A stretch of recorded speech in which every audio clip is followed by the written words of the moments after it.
Hi guys, it's me again, Shadcom123. So if you're new here, please subscribe my YouTube channel for more helpful online tutorials. Okay, so nawawala rin ba ang NOAA yung SIM dito? So si Kuya kasi nawawala rin ang kanyang NOAA according dito sa post. That is why I made this content at paano natin masolusyonan ang ganitong problema. So, sinabi niya dito sa post, missing NOAA. Hello po, ano pong gagawin ko pag nawala yung NOAA? Naglinis kasi si mama din. Baka nasalin niya na itapon ang NOAA ko. Okay, so ano ba tong NOAA sa PRC? No? Ang NOAA sa PRC, ang ibig sabihin nito ay Notice of Admission. Ito ay isang official document mula sa PRC Regulation or Professional Regulation Commission na nagpapatunay na approve ka na para kumuha ng board exam.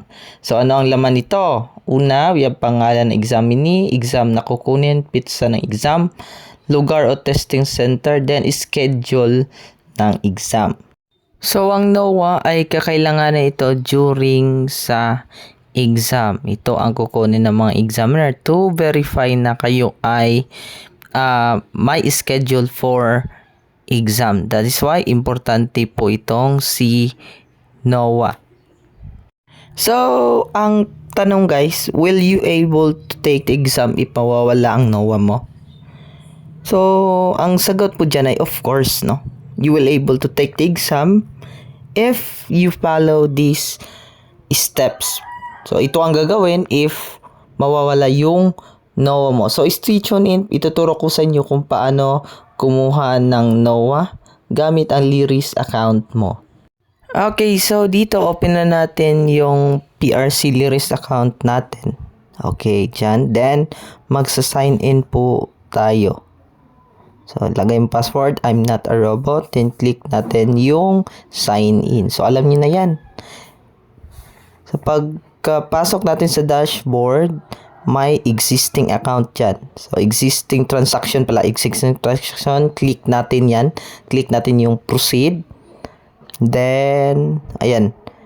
Scroll down lang natin. Hanapin natin yung NOAA. Print NOAA.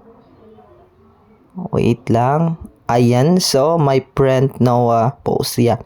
So, 2023 pa po ako nakapag-exam dyan. So, click ko lang yung print NOAA. Then, click nyo yung open. Then, click PDF. Wait lang, loading.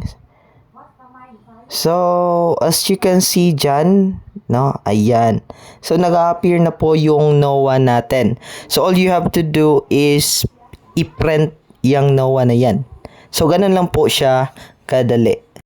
Hoping na solusyonan po natin ang problema natin ngayon. So, please like, share, and subscribe sa ating YouTube channel if nagustuhan nyo ang content for today. So, if bago ka pa lang dito, no, don't forget to like, share, and subscribe sa aking YouTube channel. Then, please comment down below if may mga katanungan pa po kayo tungkol sa Lyris account. So, comment nyo lang, tapos gagawan po natin yan ng content.